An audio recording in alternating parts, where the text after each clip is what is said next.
नमो नमः। जयतु संस्कृतम जयतु भारतम। मैं डॉक्टर अभिनव उपाध्याय आपका हार्दिक स्वागत अभिनंदन करता हूं। साथियों, आज हम कक्षा 10 की संस्कृत पाठ्य पुस्तक के द्वितीय भाग के अध्याय चतुर्दश को शरीरम आद्य खलु धर्म साधनम का द्वितीय भाग पढ़ने जा रहे हैं। इससे पहले वाले पाठ में हमने पढ़ा कि किस प्रकार से प्रातः जागरण का महत्व है, स्नान क्या कहते हैं, दंत धावन का, तेल मालिश का, व्यायाम का जिस प्रकार से महत्व बताया है, उसी क्रम को आगे बढ़ाते हुए हमारे भारतीय संस्कृत वाङ्मय साहित्य में किस प्रकार से शरीर को पवित्र रखने के लिए, शरीर को सुचारू रूप से नित्य कर्म को बनाए रखने के लिए, सभी कार्यों को सुचारू रूप से संपादित करने के लिए स्नान का और भोजन का क्या महत्व बताया है, उसके बारे में आज के इस पाठ में हम पद्यों को पढ़ने वाले हैं। तो आइए साथियों, आज के हम पाठ की शुरुआत करते हैं। सबसे आज के पाठ का हमारा जो श्लोक है, पद्य है, जिस बारे में संस्कृत साहित्य में बताया है स्नान और भोजन के महत्व के बारे में। तो स्नान के महत्व को बताते हुए बताते हैं, कहते हैं कि नैर्मल्यम भाव शुद्धिश्च विना स्नानम न युज्यते तस्मात् काय विशुद्ध्यर्थम स्नानम आदौ विधीयते।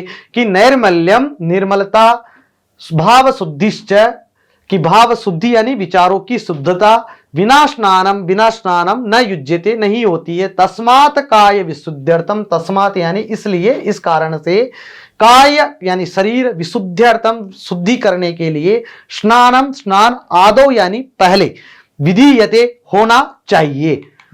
अन्वय के शब्दार्थ इसी प्रकार से दूसरे श्लोक में बताया है, दीप्नम वृश्यमायुष्यम स्नानम ओजो बलप्रदम कंडोक्षया स्वेद तंद्रा त्रदाह पापमजिता।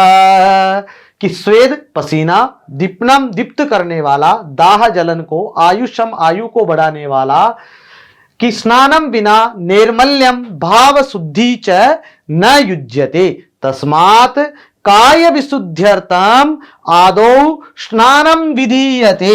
स्नानम दीपनम वृश्यम आयुष्यम ओजोबलम प्रदम कंडूक्षय स्वेद तंद्रा त्रिड दाह पापमजित च भवति इति अभिप्रायः अस्ति। भावार्थः वदति कि भारतीय संस्कृति स्नानस्य महिमा अनेकत्र वर्णितः अस्ति। भारतीय संस्कृतौ स्नानेन शरीरस्य मनसस्य परिशुद्धि भवति।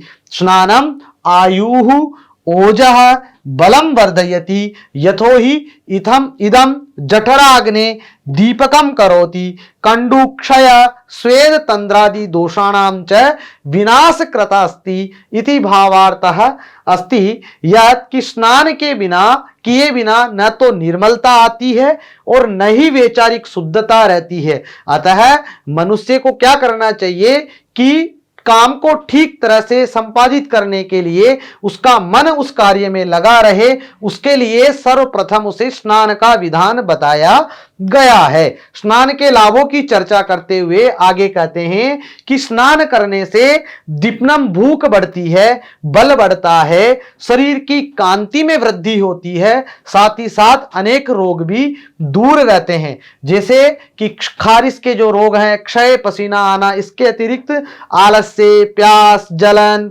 चर्म संबंधी सभी रोगों की भी, सभी रोग स्नान से दूर रहते हैं। स्नान कर, ठीक है, तो इस बात को आप समझेंगे। इसी प्रकार से स्नान करने से मन की और शरीर की शुद्धि होती है, इससे बल बढ़ता है, आयु की बढ़ोतरी होती है, स्नान करने से थकावट दूर होती है, पसीने की जो दुर्गंध है वह दूर होती है, यह शरीर में शक्ति का संचार करने वाला और शरीर की कांति को बढ़ाने वाला है। इसी प्रकार से नित्य स्नान करने से जो हमारे चर्म संबंधी रोग हैं वह भी नहीं होते हैं। भारत में प्रायः ग्रीष्म प्रधान देश है, अतः यहाँ स्नान की महिमा अनेक स्थानों पर वर्णित की गई है। आगे का सुभाषित हमारा कहता है कि भोजनांते पिबेत क्रम वासरांते पिबेत पयः निशांते च पिबेत वारी त्रिभी रोगो न जायते। क्या कहते हैं कि त्रिभी ही इन तीनों से हितासी हितकारी भोजन करने वाला, भोजनांते तक्रम पिबेत, वासरांते पयः पिबेत, निशांते च वारी पिबेत, त्रिभी रोगो न जायते। कि भोजन के अंत में, भोजन की समाप्ति पर छाछ पीना चाहिए, छाछ पीनी चाहिए। भोजन के अंत में जल का सेवन न करके हमें किसका सेवन करना चाहिए? छाछ का, यानी तक्रम पिबेत, तक्रम छाछ का सेवन करना चाहिए। वासरांते पिबेत पयः, वासरांते दिन के अंत में और रात्रि के समय दुग्ध का सेवन करें। रात्रि के समाप्त होने पर अर्थात प्रातः काल उठकर निशांते च पिबेत पारी, शीतल जल का सेवन करना चाहिए। इन 3 नियमों का निरंतर पालन करने से रोग नहीं होता है। त्रिभी रोगो न जायते, इन तीनों का पालन करने से क्या नहीं होता है? हमारे जो शरीर में है रोग उत्पन्न नहीं होते हैं। भोजनस्य अन्ते भोजनान्ते षष्ठी तत्पुरुष समास अस्ति, वासरान्ते अन्ते वासरान्ते षष्ठी तत्पुरुष समास अस्ति, निशान्ते निशायाः अन्ते निशान्ते षष्ठी तत्पुरुष समासस्य पदमस्ति। अग्रिमं श्लोकं वदति हितासी स्यान्मितासी स्यात् कालभोजी जितेन्द्रियः पश्यन् रोगान् बहुन् कष्टान् बुद्धिमान विषमाशनात्। वदति कि मितासी यानी थोड़ा भोजन करने वाला, काल भोजी समय पर भोजन करने वाला, जितेंद्रिय इंद्रियों को जीतने वाला, पश्यन देखता हुआ, विषम विरुद्ध प्रकृति का भोजन अस्नात खाने से, बुद्धिमान विषम अस्नात बहुन रोगान कष्टान पश्यन हितासी मितासी स्यात् काल भोजी जितेंद्रिय स्यात्। भावार्थ वदति कि मनुष्य को सदैव हितकारी भोजन का सेवन करना चाहिए।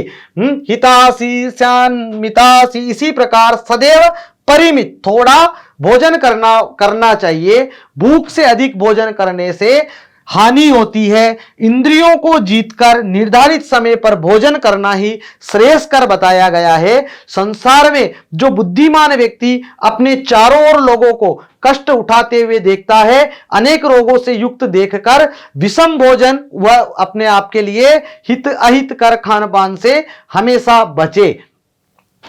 पद परिचय पश्यामः। हितासी, हित अस णिनि प्रत्यय यहां पर हुआ है।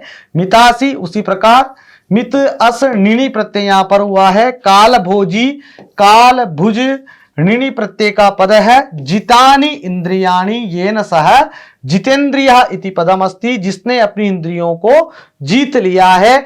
अन्य का बोध होता है तो कौन सा समासिक पद है यहां पर? बहुब्रीहि समास का पद यहां पर है। जितेंद्रियः जीतानि इंद्रियाणि येन सह जितेंद्रियः। इस प्रकार से आज के इस पाठ में हमने शरीरम आद्य खलु धर्म साधनम में भोजन के महत्व को जाना कि किस प्रकार से हमें कैसा भोजन करना चाहिए, कब भोजन करना चाहिए, भोजन के पश्चात किन किन पदार्थों का ग्रहण करना सुहित कर बताया है। तो इन सब चीजों को, इन सब निर्देशों को विद्यार्थियों हमें अपने जीवन में पालन करना है। इसीलिए इस पाठ, जिससे इस पाठ की सार्थकता सिद्ध हो सके और हम हमारे शरीर को हमारे कार्यों का, धर्म के कार्यों का, हमारे जो नित्य कार्य हैं पढ़ने का, समाज सेवा का, सभी कार्यों का, पारिवारिक कार्यों को अच्छे रूप से करने के लिए शरीर ही एक साधन है। तो शरीर को स्वस्थ बनाए रखने के लिए हम इस पाठ में आए हुए प्रातः काल से लेकर